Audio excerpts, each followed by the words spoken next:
दिनै बे बर' बाजार बियाब बाथौ गौथुमनि सिङाव थानाय जोङो बे दाउब' गामियावहा दंफैयो। दिनै बर' बाजार बियाब बाथौ गौथुम माइनाव आफादा 17थि बिमा माहारि सावराय जथुमा लादों बेवहाय। दिनै बे बर' बाजार बियाब बाथौ गौथुमनि जोंहा माखासे दैदेनगिरि दङ। दिनै बे बर' बाजार बियाब बाथौ गौथुमा जागायजेननायनिफ्राय बोरै दङमोन जोंनि गेजेरावहा सासे दैदेनगिरि मोनदों जोङो फाउन्डार आफादगिरि जोंनिया गेजेराव दङ। दिनै बेखिनि हाबाफारिनि सोमोन्दै एसे मोनथिगोन। खुलुमबाय आं दिनै नोंथांमोननि सिगाङावहा जोंनि बे माइनाव आफादनि सोमोन्दै बुंदों। 92आव आं फाउन्डार हिसाबै माइनाव आफादनि आफादगिरिमोन। बे समाव माने जोङो माइनाव आफादा एसेबां दानि जुगनि बायदि एसेबां आवगायाखैमोन। माइनाव आफादफोरा माने गामि गामि गिदिंनानै मेल मिटिं खुंदोंमोन। अब्लाबो जोंनि माइनावफोरा सिखाया दिखायाव इसेबां आवगायाखैमोन। दा बर्थमान जोबोद आवगायबाय। MA BA बहुत गिदिर गिदिर फरायनाय आइजोफोर माइनाव आफादफोर ओंखारबाय। आरो जिबायदि दा माइनावनि जि मेल खुङो होमब्ला माइनावफोरा लोब लोब फैनानै बेयाव बाहागो लाफैदों। आलासिनि जि बेसेन गोनां बिबुंथि बेफोरखौ खोनासंफैदों, गियान लादों माइनावफोरा। बिनि थाखाय दा रायजो राजाया बयबो माइनाव आफादनि जि दैदेननाय बेखौ जोबोद मोजां मोनदों। जों गुवारहै बे बुहुमावहा माइनावफोरखौ फेहेरलांगोन, जौगाहोलांगोन आरो मोजां सुबुं हिसाबै जों माइनावफोरखौ दैदेनलांनो बोसोन होगासिनो दङ। बेखायनो दा उन्दै उन्दै उथिफुनाय माइनावफोरखौ जोङो लाबोदों नैबे मेलाव।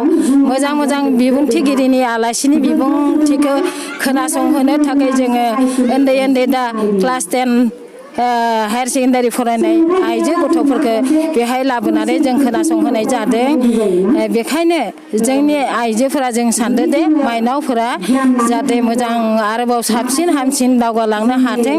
जों बेखौ दा माइनावफोरा बयबो नै जोंनि गोरों गोरा माइनावफोरा माने सानदों दावगालांहोनो बे बुहुमाव। जोंनि बे बर' बाजार दिहिङावहा माइनावफोरा जोबोद बोसोरे बोसोरे मेट्रिक थाखोआव 20-30 ओरै माइनावफोरा दावगालांगासिनो दङ। फोरोंगिरि मानगोनां फोरोंगिरियाबो दहाय बिबुंथियाव बुंदों हौवासाफोरनिसाय माइनावफोरा बांसिन दावगालांदों होननानै बुंगासिनो दङ। बेखायनो जोंनि माइनावफोरा जों सानदों दा बर्थमान बांसिन साबसिन हामसिन दावगालांगोन होननानै आं सानबाय। बेखौनो माने मोनसे सोंथि, नोंथांमोना बै समावहा जागायनायनिफ्राय दिनैसिम नोंथांमोना गोबां मेल मिटिं खुंबोबाय। दिनैनि मेल मिटिं आरो बै समनि मेल मिटिंनि फारागखौ एसे बुंगोन नामा? बै समाव जों जि मेल मिटिं खुंदोंमोन माने आइजोफोरा थांदोंब्लाबो बेबायदि लोब लोब थांनाय जायाखैमोन।